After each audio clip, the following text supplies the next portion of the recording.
On that opening day defeat, it looked tight at one point and you've ended up losing 4-1. Yeah, it was to be fair. I mean, I've just said to the lads today, we're going to stay together.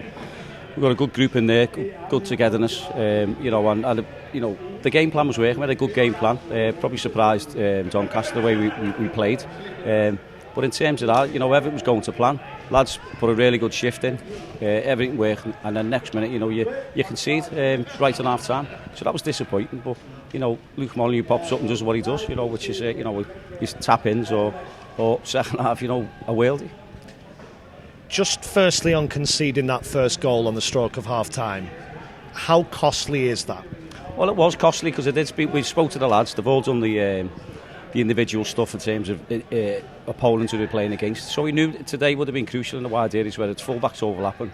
Sterry, Nixon, Maxwell, whoever he played in them positions. And, on the opposite side, you've got Gibson and you've got Molyneux with the quality they possess. So we knew it was crucial. So we knew we had the spare man at the back. They had the spare man at the back, the way we set up, both teams set up.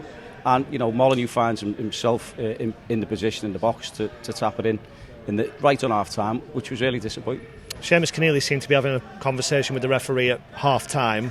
Were there complaints about the goal? Well, I think there was. I think we were saying it was handball. So I don't know whether it was clear or not. But he said he's got a good view himself. So I'm not going to blame the referee. If he's got it wrong, he's got it wrong. There's nothing you can do. You have to move on. Got yourself back in the game with an equalising goal. A couple of minutes after the restart. How much character did that take, and what will that do, particularly for Tyler Walton scoring on his debut? It's massive, Dan. We started the second half really well. Passed the ball, got it wide, crossed the ball, and Tyler's coming on the back post. Tyler Walton scored a great goal. So you could see the confidence, was drawing level. And I think the next 5 or 10 minutes, if you like, the confidence started growing the lads in terms of moving the ball. And as I said to you before, when you've got people, if you like, players who can do what they do, it's in the wide areas. As Molyneux comes in and then just puts one in the top corner, it totally changes the game.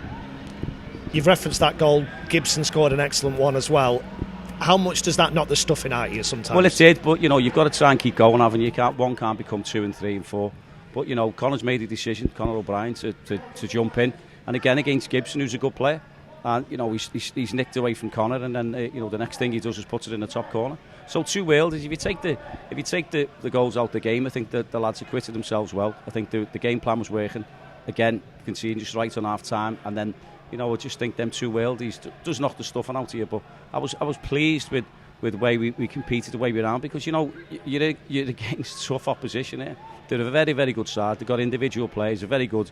In terms of Molyneux on one way, Gibson on the other, and then they bring in Billy Sharp on, and he does what he does. So we know what the quality we're playing against. Our lads are doing really, really well in terms of the pre-season we've had. And now you can see signs of that. As I said, Tyler getting in on the back post and finishing that great move off there was perfect.